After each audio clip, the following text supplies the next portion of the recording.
আমার সোনা বন্ধুরা কেমন আছো? আজকে আমি আমার জীবনের একটি বিশেষ ঘটনা শেয়ার করব।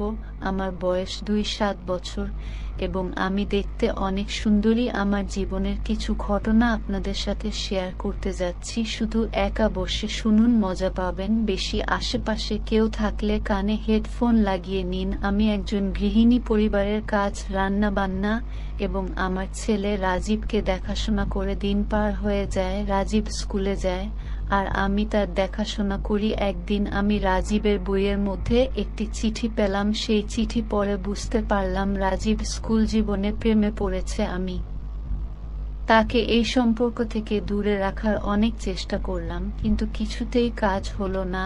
আমি একটা মাস্টার প্ল্যান করলাম। রান্নাঘরে রান্না করার সময় রাজীবকে দেখলাম। রাজীব আসতেই আমি জিজ্ঞাসা করলাম, রাজীব, প্রেম কি বলতে জানিস? রাজীব হেসে বলল, আমি জানি না। না, আমি মুচকি হেসে বললাম, ওমা, এটা জানিস না? মা ছেলের ভালোবাসা, এটা পড়ে জানবে আমার কাছে আয়। কেমন লাগছে?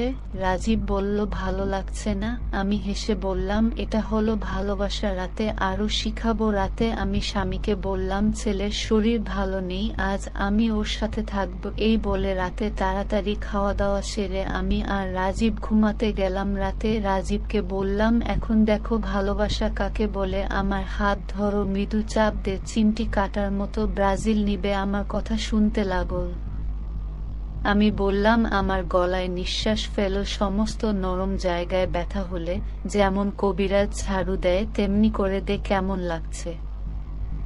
রাজীব বলল, না, আমার শরীর থেকে কি যেন বের হচ্ছে। আমি হেসে বললাম, এটাও তো ভালোবাসা বাবা। সকালে রাজীবকে বললাম বাবা গোসল করে স্কুলে যায়। স্কুল থেকে ফিরে রাজীব তাড়াতাড়ি বাসায় আসলো।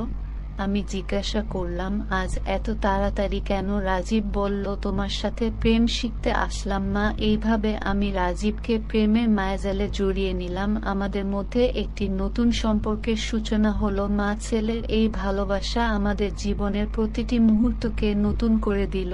সেই দিন থেকেই রাজীবের আচরণে পরিবর্তন আসতে শুরু করলো। সে এখন স্কুলে যেত হাসি মুখে, তার চেহারায় এক অদ্ভুত প্রশান্তি দেখা যেত। আমি প্রতিদিন তার সাথে আরো বেশি সময় কাটাতাম, তাকে আরো বেশি ভালোবাসা দিতাম। একদিন বিকেলে আমার বাগানে বসে গল্প করছিলাম। রাজীব আমাকে বলল, তোমার সাথে সময় কাটানো আমার জীবনের সবচেয়ে সুন্দর মুহূর্ত। আমি মুচকি হেসে বললাম, বাবা, আমারও তো তেমনই মনে হয়। তোর হাসি দেখলেই আমার মন ভালো হয়ে যায়। রাজীব আমার হাত ধরে বলল, না, তোমার এই মায়াময় ভালোবাসা আমার জীবনের সব দুঃখ কষ্ট ভুলিয়ে দেয়। আমি তাকে জড়িয়ে ধরে বললাম, এটাই তো ভালোবাসা, যা আমাদের সব কষ্ট ভুলিয়ে দেয়। এখন আর আগের মতো উদাস থাকতো না। সে সব সময় হাসি খুশি থাকতো। তার পড়াশোনায় মনোযোগ বেড়েছে। সে প্রতিদিন আমার জন্য কিছু না কিছু আনতো, কখনো ফুল, কখনো চকলেট। আমি তাকে বলতাম, এত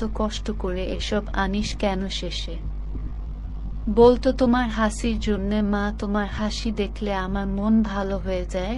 একদিন রাতে রাজীব আমার পাশে শুয়ে বলল, না, তুমি জানো আমি তোমাকে কত ভালোবাসি? আমি হিসেব, জানি বাবা, তুই আমার প্রাণ। রাজীব আমার কপালে চুমু খেয়ে বলল, তুমিও আমার প্রাণ না? প্রিয় বন্ধুরা, গল্পটি কেমন লেগেছে তা অবশ্যই কমেন্ট করে জানাবেন। আর নিয়মিত এমন আলাদা স্বাদের গল্প শুনতে ভিডিওটিতে লাইক এবং চ্যানেলটিকে সাবস্ক্রাইব করে সাথেই থাকুন। ধন্যবাদ বন্ধুরা সবাইকে। আমার সোনা বন্ধুরা কেমন আছো? আজকে আমি আমার ছেলের সাথে ভালোবাসার শেয়ার করা গল্প শেয়ার করব। আমার বয়স 8 বছর। আমি দেখতে সুন্দরী। আমার জীবনে ঘটে যাওয়া একটি ঘটনা শোনাবো। শুধু একা বসে শুনুন, মজা পাবেন। বেশি আশেপাশে কেউ থাকলে কানে হেডফোন লাগিয়ে নিন। আমার নাম রূপা। আমার চাচাতো ভাইয়ের সাথে প্রেম করে বিয়ে হয়েছিল, কিন্তু বিয়ের 7 বছর পরে আমাদের সংসারের সন্দেহের কারণে আমাদের ছাড়াছাড়ি হয়ে গেল। আমি আর আমার একমাত্র সন্তান রাতুল একা হয়ে গেলাম। সন্তানকে পড়াশোনা করানোর জন্য আমি ঢাকায় এসে একটা ছোট বাসা নিলাম এবং একটি ভালো গার্মেন্টস চাকরি পেলাম। আমার বস আমাকে খুব ভালো দেখাশোনা করতেন। একদিন লাঞ্চের পরে আমার অফিস বসের রুমে ডাকলেন। আমি সালাম দিয়ে রুমে গেলাম। বস বললেন, বসুন। আমার বস আমার পরিবার সম্পর্কে জানতে চাইলেন। আমি সব খুলে বললাম। একটু কষ্ট পেলেন। আমাকে বললেন, আপনার যা লাগবে আমাকে জানাবেন। আপনার স্বামীর দায়িত্ব আমি পালন করব, চিন্তা করবেন না। আমি বসের কথা শুনে খুবই খুশি হলাম। তখন থেকেই জীবনের আসল ঘটনাগুলো শুরু হলো। বাসায় ফিরতে রাত 10টা বাজে। আবার রাতের রান্না করেছিলে আর আমি খেয়ে ঘুমাই। আর একদিন অফিসে বস বললেন, আপনি আজকে অফিস শেষে দেখা করবেন। আমি অফিস শেষে দেখা করলাম। স্যার বললেন, চলেন আজ একটু বাইরে যাই। আমি বললাম, স্যার রাত হয়েছে, বাসায় যেতে হবে, রান্না করতে হবে। আবার ছেলে একা আছে। বললেন, ওরে 1 বা 2 মিনিট লাগবে। এই বলে আমাকে একটি কফি হাউসে বসলেন। আমার পাশে বসে কফি অর্ডার করলেন। স্যার বললেন, জানো রূপা, তোমার মতো মিষ্টি মেয়ে যদি আমার জীবন সঙ্গিনী হতো কতই না সুখী হতাম। আমি বললাম, স্যার এগুলো স্বপ্ন, স্বপ্ন কখনো বাস্তব হয় না। আমার কাঁধে হাত রাখলেন, বললেন, কিছু মনে করছো না তো? আমি বললাম, স্যার না। স্যার আস্তে আস্তে হাতের তলা দিয়ে হাত বোলাতে লাগলেন। আমি বললাম, স্যার অনেক সময় হলো, বাসায় যাওয়া লাগবে। স্যার বললেন, এখন কেমন লাগছে? আমি বললাম, স্যার ব্যথা লাগছে, একটু আস্তে চাপুন। আমাদের কফি খাওয়া শেষ। বাসায় এসে ছেলে বলল, না তোমার মুখ লাল হয়ে আছে কেন? আমি বললাম, এমনি রান্না করে খেয়ে ছেলে আর আমি ঘুমালাম, ঘুম আসছে না। আমার শরীর খুব গরম, জ্বর আসছে। স্যারের কথাগুলো মনে পড়ল। ছেলেকে জড়িয়ে ধরে ঘুমালাম। রাতে ঘুম ভেঙে গেল। ছেলেকে উঠলাম, বাবা গামছা পানিতে ভিজিয়ে মুছে দে। ছেলে গামছা ভিজিয়ে মুছে দিল, ভালো করে দে। আমি বললাম, বাবা জ্বর কমছে না, তুই আমাকে একটু ভালোবাসা দে। ছেলে অনেক ভালোবাসা দিল। এখন রাতে ছেলের কাছে ভালোবাসা নেই, দিনে অফিসার স্যারের কাছে ভালোবাসা। একদিন রান্নাঘরে রান্না করছিলাম, ছেলে এসে বলল, মা তোমার কোমর অনেক সুন্দর। আমি হেসে বললাম, তুই কি বলিস এসব? ছেলে হালকা ছুঁয়ে বলল, তোমার গালে কি যেন পড়ে আছে। আমি বললাম, কোথায়? ছেলে হালকা স্পর্শ দিয়ে বলল, এখানে রাতের বাসার ছাদে বসে প্রেমের গল্প করলাম। ছেলে বলল, মা তুমি অনেক সুন্দর। আমি হেসে বললাম, তুই আর কি বলবি? রাতে একসাথে শুয়ে শরীর মেসেজ করলাম। ছেলে হালকা স্পর্শ দিয়ে বলল, মা তোমার গলায় ঠোঁটে কি যেন পড়ে আছে।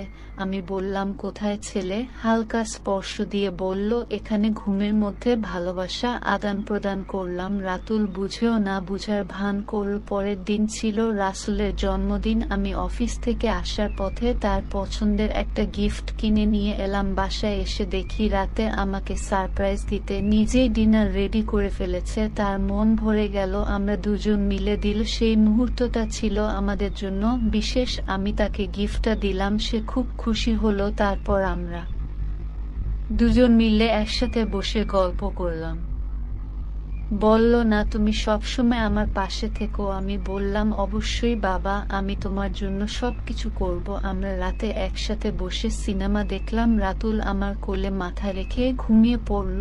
আমি তাকে আলতো করে আদর করে দিলাম। নিজের জীবনের সব দুঃখ ভুলে আমি রাতুলের মিষ্টি মুখের দিকে তাকিয়েছিলাম। প্রিয় বন্ধুরা, গল্পটি কেমন লেগেছে তা অবশ্যই কমেন্ট করে জানাবেন। আর নিয়মিত এমন আলাদা স্বাদের গল্প শুনতে ভিডিওটিতে লাইক এবং চ্যানেলটিকে সাবস্ক্রাইব করে সাথেই থাকুন। ধন্যবাদ বন্ধুরা সবাইকে। আমার প্রিয় বন্ধুরা, কেমন আছো সবাই? আজ আমি তোমাদেরকে আমার জীবনে ঘটে যাওয়া একটি বিশেষ ঘটনা শেয়ার করতে যাচ্ছি। আগে থেকে বলে রাখি, গল্পটি খুবই আবেগময়, তাই কানে হেডফোন পরে নাও আর হাতের কাছে টিস্যু বাতানা রাখো। আজকের এই গল্পে আমার সৌন্দর্যের বিবরণ দিচ্ছি, কারণ এটি গল্পের একটি গুরুত্বপূর্ণ অংশ। আমার নাম তৃষা। আমাদের খুবই সুন্দর, স্বাস্থ্যবান। আমার ঠোঁট লাল, বুকের সাইজ বড়, গায়ের রং ফর্সা। আমাকে দেখলে সবাই এক নজরে চেয়ে থাকে। আমি আর আমার ভাই জনি, আমরা দুজনেই পড়াশোনার জন্য বিদেশে এসেছি, একটা ছোট বাসা ভাড়া নিয়ে থাকি। আমাদের পড়াশোনা ভালোই চলছিল। আমরা ভাই বোন হয়েও একে অপরের সঙ্গে খুব বন্ধুর মতো মিশে। ভাই সব সময় আমাকে বিভিন্ন বিষয়ে পরামর্শ দেয়। একদিন ভাই আমাকে, তুই অনেক বড় হয়েছিস প্রেম করে, এখন এনজয় না করলে বিয়ের পরে খুলবি। আমি বললাম আমার বিয়ের বয়স হয় নাই। ভাই হেসে বললে বিয়ে দিলে 2 সন্তানের মা হতে। আমি অবাক হয়ে বললাম কে তোমার বলেছে? ভাই মুচকি হেসে বলল পরীক্ষা করে দেখাবো। আমি বললাম কিভাবে? ভাই বলল তাহলে গোসল করে সুন্দর করে সেজেগুজে আয়। আমি যে কথাটা শুনলাম সেই অনুযায়ী কাজ করলাম, এমন করে সাজালাম যে আমাকে যে কেউ দেখলে পাগল হয়ে যাবে। ভাইয়ের কাছে যেতে ভাই বলল এইরকম যদি একটা বউ হতো। আমি মুচকি হেসে বললাম আজ আমাকে তোমার বউ মনে করো। এই বলে আমি ভাইয়ের পাশে শুয়ে পড়লাম। ভাই আমাকে নিচ থেকে আদর সোহাগে ভরিয়ে দিল। প্রথম ভালোবাসার মুহূর্ত এটি আমার জন্য। প্রথমে কিছুটা কষ্ট হলেও ভাইয়ের ভালোবাসা আমার হৃদয়ে চিরকাল থেকে যাবে। বাংলাদেশি বিশেষ রাত কাতর ভাইয়ের চোখের তারায় আমাকে দেখার সেই দৃষ্টিতে আমি হারিয়ে গেলাম। তার হাতের স্পর্শে আমি ভেসে গেলাম ভালোবাসার সমুদ্রে। রাতের অন্ধকারে আমাদের মধ্যকার প্রতিটি মুহূর্ত যেন জাদু করছিল। তাই আমাকে জড়িয়ে ধরে বলল তোমার চোখগুলো এত সুন্দর, তোমার ফিগার এত জোরে, মনে হয় প্রেম করি। আমি হাসতে হাসতে বললাম তাহলে প্রেম করো না। আমি রাজি। সেই রাতটা আমাদের জীবনের সবচেয়ে সুন্দর রাতগুলো একটি ছিল। আমাদের ভালোবাসার গল্প এভাবেই শুরু হয়েছিল, যা কখনো ভুলবার নয়। ভালোবাসা সেই গভীর রাতে আমি আর জনি একে অপরের চোখে চোখ রেখে ভালোবাসার ভাষা খুঁজে পেয়েছিলাম। আমরা শুয়ে শুয়ে জীবনের বিভিন্ন মুহূর্তের কথা বলছিলাম, আমাদের শৈশব, আমাদের স্বপ্ন, আমাদের ভবিষ্যৎ। আমি জনি বুকে মাথা রেখে অনুভব করছিলাম তার হৃদয়ের। মনে হচ্ছিল এই মুহূর্তগুলো যেন কখনো শেষ না হয়। আমার চুলে আলতো করে হাত বুলিয়ে বলল তৃষা, তোর মতো একজন মেয়েকে পেয়ে আমি সত্যিই ধন্য। তুই শুধু আমার বোন না, তুই আমার সবচেয়ে ভালো বন্ধু। তুই জানিস তোর চোখে আমি সব সময় এক ধরনের মায়া খুঁজে পাই। তুই যখন হাসি না মনে হয় পৃথিবীর সবকিছু ঠিক আছে। আমি চোখ বন্ধ করে জনির কথা শুনছিলাম। তার কথাগুলো আমার হৃদয়ে এক নতুন অনুভূতির জন্ম দিচ্ছিল। আমি বললাম জনি, তুই আমার জন্য যা করিস, তোর ভালোবাসা, তোর জন্য এগুলো আমার জীবনের সবচেয়ে বড় উপহার। তুই আমার জন্য শুধু ভাই না, তুই আমার জীবনের সবচেয়ে গুরুত্বপূর্ণ মানুষ। এসে বলল তাহলে তুই কি চাস আমি তোর জন্য প্রেম করি? আমি মুচকি হেসে বললাম হ্যাঁ, আমি চাই তুই আমার জন্য প্রেম করিস। এই কথা শুনে জনি আমাকে আরো জোরে জড়িয়ে ধরল। আমাদের মধ্যে একটা নতুন সম্পর্কের জন্ম হচ্ছিল, একটা সম্পর্ক যে শুধুমাত্র ভালোবাসা আর বিশ্বাসের উপর ভিত্তি করে। সেই রাতটা আমাদের জন্য সত্যি বিশ্বাস ছিল। আমরা জীবনের নতুন অধ্যায় শুরু করেছিলাম, যেখানে শুধু ভালোবাসা আর মায়া ছিল। ধীরে ধীরে ভোরের দিকে এগিয়ে যাচ্ছিল। আমরা একে অপরের বুকে মাথা রেখে ঘুমিয়ে পড়লাম। জীবনের প্রতিটি মুহূর্তে আমরা একে অপরের পাশে থাকব, ভালোবাসা আর মায়া বন্ধনে বাঁধা থাকব। রাতে ঘুমানোর সময় আমি অনুভব করলাম জনি আলতো করে আমার হাত ধরে আছে। ঘুমের মধ্যে তার স্পর্শে আমার শরীরের প্রতিটি অংশ যেন শিহরিত হচ্ছিল। আমি একটু ব্যায়াম করতে লাগলাম, বুঝে না বোঝার ভান করছিলাম। উনি আমাকে আরো জোরে ধরে বলল তুই জানিস না তোর স্পর্শ আমার জন্য কত গুরুত্বপূর্ণ। আমি কিছু না বলে শুধু মুচকি হেসে রইলাম। আমাদের এই মুহূর্তগুলো যেন একটি সোনালী স্বপ্ন। পরের দিন আমরা আবার আমাদের দৈনন্দিন জীবনে ফিরে গেলাম। সবকিছু আগের মতো চলতে থাকল, কিন্তু রাতে আমাদের সেই বিশেষ মুহূর্তগুলো আবার ফিরে আসতো। আমরা একে অপরের প্রতি ভালোবাসা ও স্নেহপূর্ণ হয়ে থাকতাম। রাতের অন্ধকারে আমাদের ভালোবাসার বন্ধন আরো শক্তিশালী হয়ে উঠত। এইভাবে আমাদের দিনগুলি কাটতে লাগল। প্রতিটি রাতে আমরা একে অপরকে নতুন করে ভালোবাসতে শিখতাম। জনির হাতের স্পর্শ, তার আলতো চুম্বন, আলিঙ্গন সবকিছুই আমার জীবনের সবচেয়ে মধুর মুহূর্ত। আমি অনুভব করতাম শুধু আমার ভাই নয়, সে আমার জীবনের প্রতিটি ধাপে আমার পাশে থাকবে। আমাদের ভালোবাসার সম্পর্কটি গভীর হতে লাগল একে অপরের প্রতি আমাদের অনুভূতিগুলো আরো গভীর হয়ে উঠল। প্রতিদিনের ছোট ছোট খুশির মুহূর্তগুলো আমরা একসঙ্গে ভাগ করে নিতাম। ভালোবাসা নেই নতুন অধ্যায় আমাদের জীবনে এক নতুন রং এনে দিল। আমাদের ভালোবাসার গল্প তোমাদের মনে জায়গা করে নিবে বলে আমি আশা করি। জীবন সবসময় মধুর হয় না, কিন্তু যখন তুমি তোমার প্রিয়জনের সঙ্গে থাকো তখন প্রতিটি মুহূর্তই হয়ে ওঠে একটি মধুর স্মৃতি। তোমাদের তিশা। প্রিয় বন্ধুরা, গল্পটি কেমন লেগেছে তা অবশ্যই কমেন্ট করে জানাবেন। আর নিয়মিত এমন আলাদা স্বাদের গল্প শুনতে ভিডিওটিতে লাইক এবং চ্যানেলটিকে সাবস্ক্রাইব করে সাথেই থাকুন। ধন্যবাদ বন্ধুরা সবাইকে। আমার কলিজা বন্ধুরা, কেমন আজ আমি তোমাদের সাথে আমার জীবনের একটি গভীর এবং গোপন সত্য শেয়ার করতে যাচ্ছি। এই গল্পটি আমার জীবনের এমন একটি মুহূর্তের যা আমার হৃদয়কে গভীরভাবে স্পর্শ করেছে। তাই আগে কানে হেডফোন পরে নাও আর হাতের কাছে টিস্যু আছে রাখ মাখন ফেলার জন্য। আমি একজন সরকারি স্কুলে চাকরি করি। আমার নাম সুবর্ণা। আমার জীবনে টাকার অভাব নেই, কিন্তু স্বামীর ভালোবাসা পেলাম না। আমার স্বামী 6 মাস ধরে অসুস্থ বিছানায় পড়ে আছে। আমার একটি ছেলে আছে সজল। আমি প্রতিদিন সকালে ঘুম থেকে উঠে রান্না করে স্বামী এবং ছেলেকে খাওয়াই, আনার পর স্কুলে যায়। আজকের দিনটি একটু আলাদা ছিল। সকালে মন খারাপ নিয়ে স্কুলে গিয়েছিলাম। আমাদের স্কুলের হেডমাস্টার একজন খুব ভালো মানুষ, তার সাথে আমার ভালো সম্পর্ক। তাকে বললাম, ভাই কিছু গান ফোনে ডাউনলোড করে দেন, মন ভালো করতে চাই। তিনি তো হাসি দিয়ে বললেন, ভাবি আপনি কি 9-6 ভিডিও দেখেছেন? আমি অবাক হয়ে বললাম, না ভাই। তিনি বললেন, আমি কিছু ভিডিও ডাউনলোড করে দিলাম, বাসায় গিয়ে দেখেন। সেদিন বাসায় এসে রান্না কাজ সেরে খাওয়া দাওয়া করে রেস্ট রুমে গিয়ে একাই ভিডিও দেখতে বসলাম। ভিডিও করতেই আমি স্তব্ধ হয়ে গেলাম। ভিডিওগুলো ছিল একেবারে স্বামী বইয়ের রাতে যা করে থাকে। আমি আগে কখনো এমন কিছু দেখিনি। ভিডিওগুলো এত গভীর আর বিস্তারিত ছিল যে আমি সেগুলো দেখতে দেখতে শরীরে ব্যথা অনুভব করতে শুরু করলাম। এরপর আমার ছেলের সজল এসে বলল, মা তোমার কি হয়েছে?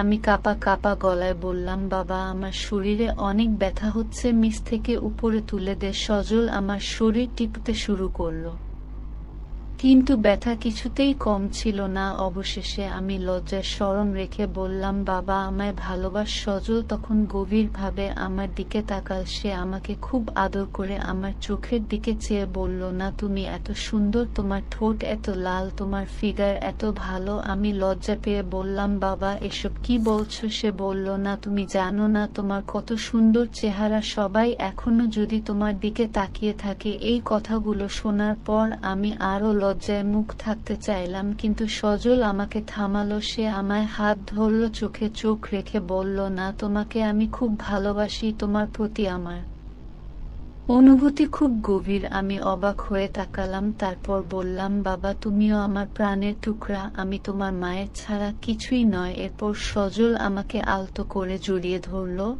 আমি তার উষ্ণ আলিঙ্গনের শান্তি পেলাম। আমার চুলে হাত বুলাতে লাগলো, আমাকে খুব আদর করতে লাগলো। আমাদের মধ্যে যে ঘনিষ্ঠ মুহূর্তগুলো তৈরি হচ্ছিল সেগুলো ছিল খুবই মধুর আর সুন্দর। আমরা একে অপরকে ভালোবাসায় আবদ্ধ করলাম। রাত গভীর হতে থাকে আর আমরা একে অপরের সাথে আরো ঘনিষ্ঠ হলাম। সজল আমার গায়ে হাত রাখো, আমি তার স্পর্শে সাড়া দিতে লাগলাম। সে আলতো করে আমার কপালে চুমু খেলো, আমি কার বুকে মাথা রাখলাম। আমরা দুজনেই ভালোবাসার গভীর সাগরে ডুবে গেলাম। এই মুহূর্তগুলো ছিল এমন যেন পৃথিবীর সব সুখ আমাদের চারপাশে ঘিরে ধরেছে। সজল বলল, না আমি তোমাকে কখনই এভাবে ভাবিনি, তুমি এত সুন্দর, এত মোহময়। আমি বুঝতে পারছি কেন বাবা তোমাকে এত ভালোবাসে। তোমার কাছে আসতে পারাটা আমার জন্য একটা দারুণ অভিজ্ঞতা। আমি সজলের মুখের দিকে তাকিয়ে হাসলাম, বললাম, বাবা তুমি আমার জীবনের আলো, তোমার এই ভালোবাসা আমাকে জীবনে নতুন করে বাঁচার স্বপ্ন দেখাচ্ছে। সজল আমার কপালে একটা গভীর চুমু দিল, সে ছিল গভীর মমতা আর ভালোবাসার ছোঁয়া। সজল ধীরে ধীরে আমার শরীরে হাত বুলাতে লাগল, তার উষ্ণ স্পর্শে আমি শিহরিত হলাম। সে আমার গলা থেকে শুরু করে ধীরে ধীরে নিচের দিকে হাত বুলাতে লাগল, তার প্রতিটি স্পর্শ আমার শরীরের প্রতিটি কোণায় প্রেমের পরশ বুলিয়ে দিল। আমি চোখ বন্ধ করে তার স্পর্শে ডুবে যেতে থাকলাম। আমাদের সেই ঘনিষ্ঠ মুহূর্তগুলো ছিল এতই মধুর যে মনে হচ্ছিল সময় যেন থেমে গেছে। সজল আমার শরীরের প্রতিটি অংশকে গভীর ভালোবাসায় ভরিয়ে দিল, তার প্রতিটি স্পর্শ আমার হৃদয়ের গভীরে গিয়ে পৌঁছাচ্ছে। আমি আমার সমস্ত অস্তিত্ব ভালোবাসার উত্তর দিতে লাগলাম। রাতের গভীর অন্ধকারে আমরা দুজনেই একে অপরের প্রেমে ডুবে গেলাম। সজলের আলিঙ্গন, তার চুমুর স্পর্শ ছবি আমাকে আরো গভীরভাবে দাগ কেটে পড়তে বাধ্য করল। আমাদের সেই রাত্রি ছিল যেন এক রোমাঞ্চকর যাত্রা, যেখানে প্রতিটি মুহূর্ত ছিল আনন্দময় এবং মধুর। এরপর আমাদের রাতে ঘুমানোর পালা এলো। আমার পাশে শুয়েছিল আর আমি তার মাথায় হাত বুলাতে বুলাতে ঘুমিয়ে পড়লাম। ঘুমের মধ্যে হঠাৎ আমার হাতে সজলের স্পর্শ অনুভব করলাম। প্রথমে কিছুই বুঝতে পারছিলাম না, কিন্তু ধীরে ধীরে বুঝলাম সে আমাকে জোরে জড়িয়ে ধরেছে। তার এই উষ্ণ আলিঙ্গনে আমার শরীর শিহরিত হতে লাগলো। আমি কিছু বলতে চেয়েও পারছিলাম না, যেন কোনো জাদুতে আবদ্ধ হয়ে গেছি। সকালে উঠে দেখি সজল আমার পাশে শুয়ে আছে, তার মুখে এক অদ্ভুত শান্তির ছোঁয়া। আমরা দুজনেই একে অপরকে দেখে হাসলাম, যেন আমাদের মধ্যে কোনো গোপন সমঝোতা হয়েছে। দিন কেটে গেল, রাতে আবার সেই একই অনুভূতি। প্রতিদিন রাত্রেই ঘনিষ্ঠ মুহূর্তগুলো আমাদের সম্পর্ককে আরো গভীর এবং মধুর করে তুলছিল। এরপর আমরা প্রতিদিন রাতে একে অপরের সাথে এমনই মধুর সময় কাটাতে লাগলাম। দিনের বেলা আমরা স্বাভাবিক থাকতাম, কিন্তু রাতে যেন আমাদের ভালোবাসার এক অন্য জগৎ তৈরি হয়ে যেত। আমরা একে অপরের প্রতি ভালোবাসা ও মমতা দিয়ে ভরিয়ে তুললাম, যে আমাদের সম্পর্ককে আরো শক্তিশালী করলো। আমাদের এই সম্পর্ক ছিল খুবই বিশেষ। সজল আমার জন্য এক নতুন জীবনের আশা নিয়ে এসেছিল। তার ভালোবাসা আমাকে জীবনে নতুন করে বাঁচার স্বপ্ন দেখিয়েছে। আমরা দুজনেই জানতাম আমাদের এই সম্পর্কের মূল্য অসীম এবং আমরা একে অপরের পাশে থেকে জীবনের সব বাধা অতিক্রম। গল্প প্রিয় বন্ধুরা, গল্পটি কেমন লেগেছে তা অবশ্যই কমেন্ট করে জানাবেন। আর নিয়মিত এমন আলাদা স্বাদের গল্প শুনতে ভিডিওটিতে লাইক এবং চ্যানেলটিকে সাবস্ক্রাইব করে সাথেই থাকুন। ধন্যবাদ বন্ধুরা সবাইকে।